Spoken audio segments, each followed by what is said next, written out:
that some of the issues that we are raising here for some people may sound like abstract ideas. I joined Parliament during or immediately after the post-election violence.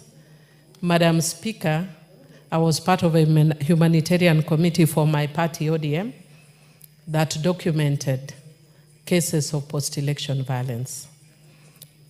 Madam Speaker, I remember documenting cases of young girls in school uniform who had been shot by the police. I remember a woman who had the husband's head decapitated and had to carry the head to Kisumu. Madam Speaker, I remember people from Kisii who were displaced.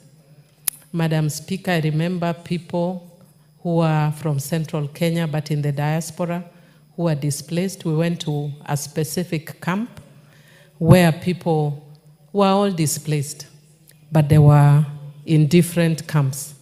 There was a camp that had predominantly the Kikuyus, and then there was a camp that had the Luos, Luyas, and the Kisis. They were all with the same problem, but for ethnic reasons, they had been balkanized. Madam Speaker, I know that the country is in a mood for politicking. And you know, and the tragedy in Kenya is we start politicking a day after elections. And for a stranger who would be visiting Kenya, you would actually think that the presidential elections are in 2 days' time. Madam Speaker, there's nothing wrong with that because Kenya is a fairly democratic country. But it is extremely unfortunate, Madam Speaker, if we can use language that would incite ethnic animosity and ethnic violence, that would create the kind of violence that we saw. Madam Speaker, the people who suffer in situations like that are women and children. Many women were raped and to date have not been compensated. Many children were killed. Madam Speaker, there's a young girl who has written a book which she gave to me, Madam Speaker. And in her book, she has documented that there were young children who were playing somewhere in the Rift Valley. And they were neighbors of all tribes. And her book is called Hop, Skip, and Jump. She was called Scholastica somebody. Madam Speaker, she documents how she changed from being an innocent child to looking at her neighbors from a tribal lens. She was raped, she underwent violation, and she lost her childhood. Madam Speaker, there are things we cannot afford to joke with or play with.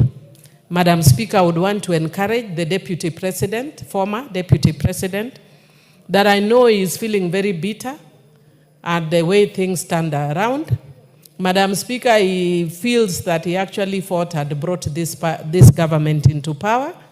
And I'm sure it can feel very bad when you feel that you brought the government into power, and now you are the one who is outside watching from VIUSASA. Madam Speaker, the way to go about it is not through bitterness and anger, because there's a point that leadership becomes beyond you. I know he's only served one term in Parliament, so he may not understand. And half a term as a Deputy President. But Speaker, there is always opportunities. Let him relax because he says he's a man of God, or at least he says his wife Dorcas is a woman of God. Let them appeal to God and use their godly words to bring unity to the country. There are things we don't joke around with, Madam Speaker. There are things we don't politic around with. And one of them is the peace and security of this country. In terms of sharing and having views and going around and talking to people, that's all very well. Kenya is a democratic country.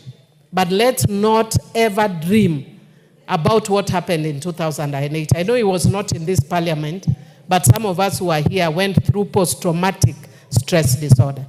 And with those few remarks, I beg that we change our language.